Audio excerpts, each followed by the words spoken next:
bookish people, welcome back to my channel. My name is Megan. In today's video we are doing my August book of the month predictions. I'm so excited for August because I have no idea what book of the month is going to select because they have so many repeat authors coming out with books in August. So are they going to go for some debut? Are we going to get a bunch of repeats? Who knows?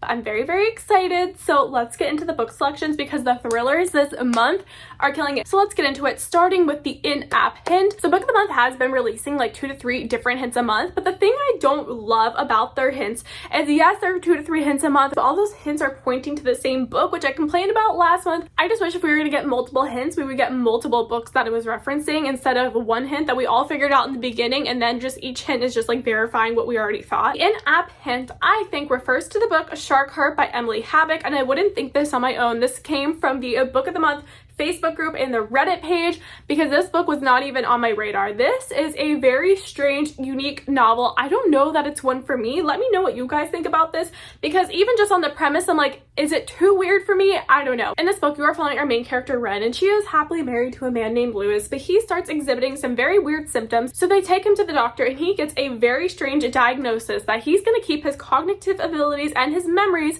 but his body is going to transform into that of a shark. And so they're trying to come to terms with this because obviously this is kind of the end of their relationship, right? Like they're never going to physically be able to be together, or even talk and communicate. So she's trying to hold on to their marriage, wants to make it work, but this is also bringing up past memories for her, long repressed memories of her childhood, and interwoven through the story is also the story of Ren's mother, who got pregnant with Ren at 15, was in an abusive relationship, and had parents who weren't there for her. So that is kind of what the story is about. It's supposed to be like a heart-wrenching but also heartwarming love story. It's supposed to be unique and whimsical but also comical and heartfelt. Just a lot of different things going on there. So we'll see how it turns out. I think I'm going to wait for everybody else to read it first, and then I will know if I'm going to try this one or not. Now, I'm pretty sure Shark Heart is going to be the fiction prediction, although they might tag it as magical realism. But if I was not to know about that book, the book I would predict for them to make their fiction selection is Family Lore by Elizabeth Acevedo.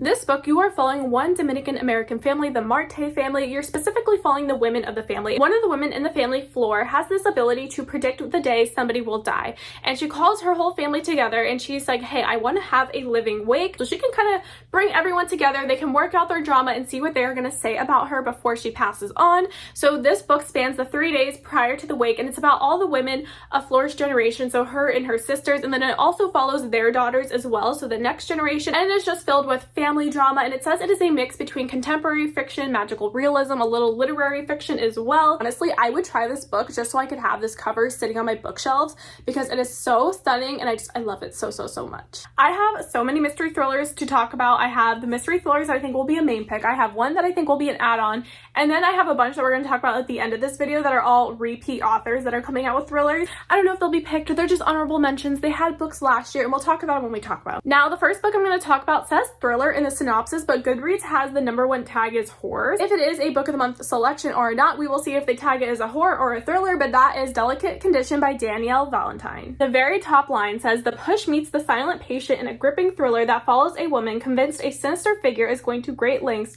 to make sure her pregnancy never happens, while the men in her life refuse to believe a word she says. Right off the bat, I am interested. In this book, you are following our main character, Anna, and she is trying to get pregnant, and she is very public about her pregnancy journey, and she is also going through IVF, and she thinks that someone is out to get her to make sure she is not pregnant because there's crucial medicines that go missing, appointments are canceled and rescheduled without her knowledge. It just seems like everything that could go wrong is going wrong, but she finally manages to get pregnant, but that's not where it stops. She thinks that somebody is still after her and they're trying to ruin her pregnancy, and she ends up having a miscarriage, or at least that's what the doctors tell her. But she's like, no, like, I think I'm still pregnant, and nobody is believing her, and she keeps getting these very weird symptoms. So then she starts to question what is actually growing inside her belly, because everyone around her is telling her she's not pregnant, but she is feeling very pregnant.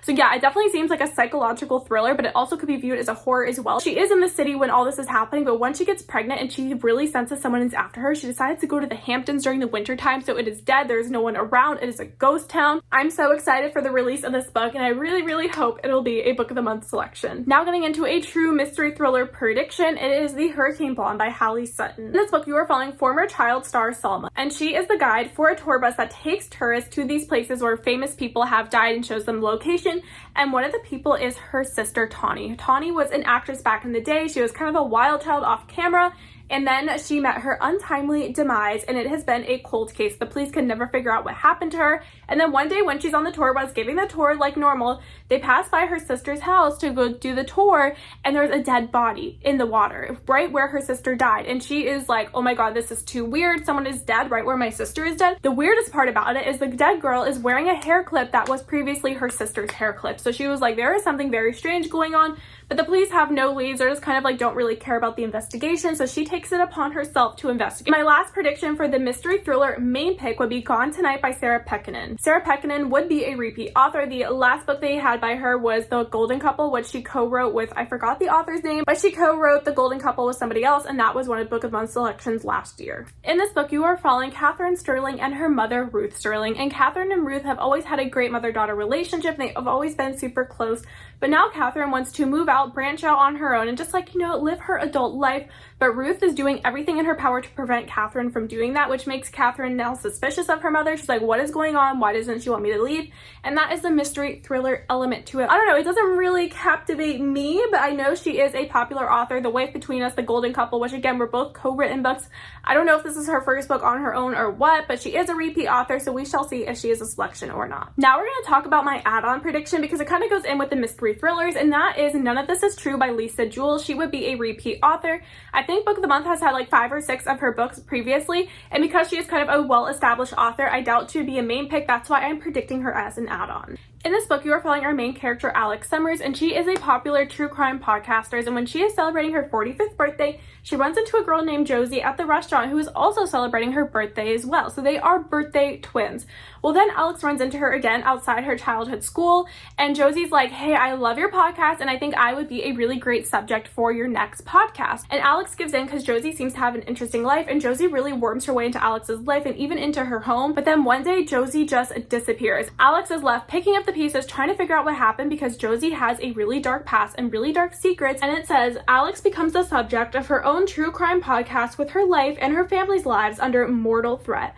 Who is Josie Fair and what has she done? I have never read a Lisa Jewell book before, but I know so many people love her. The Family Upstairs, Then She Was Gone. So I've been wanting to read one of her books. This one has a really interesting premise to it, and I'm kind of obsessed with the cover. And also the title, None of This Is True. I don't know, it just seems very trippy and very weird, and I'm very excited. Now we're going to be moving into my fantasy predictions, and the first one we have is kind of a mix between horror and fantasy because it centers around vampire, but it's also horror and historical fiction. So it's honestly a blend of genres, and it comes from a repeat author, and that is The Vampires of El Norte by Isabella Cañas. Isabel Cañas, her last book, The Hacienda, was a Book of the Month selection in May. It is one that I picked, but honestly, I didn't really enjoy it. I ended up rating it 3 stars, but because this is about vampires, I am willing to give her a second chance.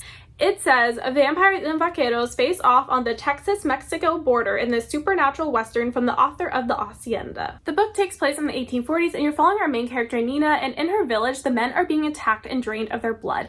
And this mysterious figure that has been attacking people has also attacked Nina, and her childhood sweetheart, Nestor, finds her and thinks she is dead. So he leaves, and he is just on the run from his grief, trying to drown his sorrows in alcohol and women, but nothing is making him forget his childhood sweetheart who is dead. When the United States attacks Mexico in 1846, the two are abruptly brought back together, and it says, and unless Nina and Nestor work through their past and face the future together, neither will survive to see the dawn. I would be willing to give this author another chance because I love a good vampire story, so I think this one would definitely be one of my picks if it is a Book of the Month selection. The next fantasy prediction I have could be a main pick, could be an add-on because it is from a prominent author, and that is The Invisible Hour by Alice Hoffman. In this book, you are following our main character, Mia, and she has grown up in a cult in Western Massachusetts, and the cult has banned books. No one is allowed to leave, and the children are taken away from her mothers. But Ivy, her mother, sneaks around to see Mia and even gets her a copy of a book. Mia is at a point in her life where she feels there's no way to survive, and she doesn't even really want to live anymore, and she finds solace in the words of Nathaniel Hawthorne in The Scarlet Letter, because she's like, how is this guy describing my experience so perfectly so many years in the past?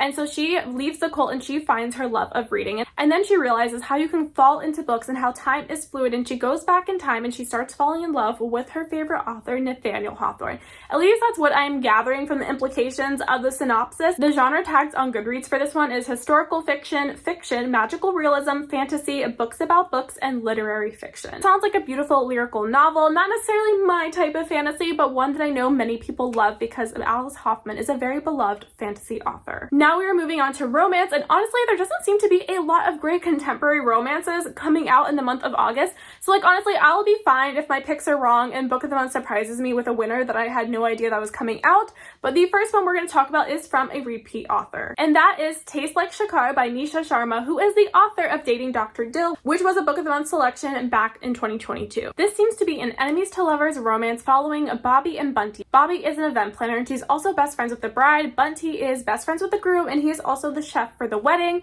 and they have to come together to create a menu for the wedding. Then they realize someone is trying to sabotage the wedding. They have to put aside their differences and come together and figure out what is going on while also falling in love. And the last romance prediction I have is The Deja Glitch by Holly James. This book is a Groundhog's Day romance following Gemma and Jack has been reliving this day over and over again. And Gemma, when she looks at Jack, she has like a sense of deja vu, but she doesn't know that the time loop is happening, so she has no idea what's going on. And Jack predicts the way to end the time loop is to have Gemma fall in love with him by the end of the day. But how is he supposed to do that if she forgets him every single day and they have to start over from the beginning? So that is the premise of the story. It sounds really interesting and fun, and yeah, it has a cute cover. I have never read a time loop romance before, a time travel romance, so honestly, I don't know how I would feel about it. Scratch that. I have never read a time loop book before. I'm honestly just scared they're going to be boring, repeating the same thing over and over again.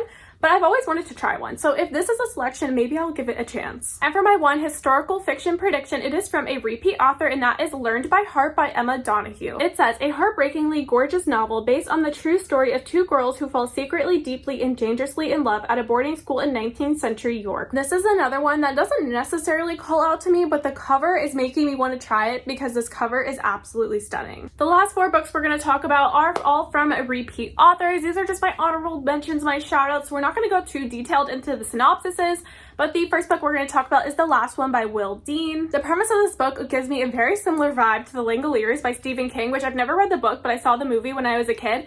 Essentially, you're following these two main characters, Kaz and Peter, and Kaz, she goes on this cruise with the love of her life. It is a beautiful time, but she goes to sleep, she wakes up in the morning, and Peter is missing. And then she walks around the whole cruise ship, and all the doors are open, and everybody's missing. She is the only person left on this cruise, which is why I say it's very similar to The Langoliers by Stephen King. The next book is The Trap by Catherine Ryan Howard, and this one comes out August 1st, and this one says, a nameless man drives through the night, his latest victim in the backseat. He's going to tell her everything from the beginning, and soon she'll realize what you don't know can hurt you. Sounds amazing. Her last book was 56 Days. I didn't read that one. I don't know how well it went over, but this one also has a very interesting premise. And the last two we're going to talk about come out on August 29th, which is why I'm like, are they going to be August selections? Are they going to be potentially September selections? I can't believe I'm already like thinking September in my head.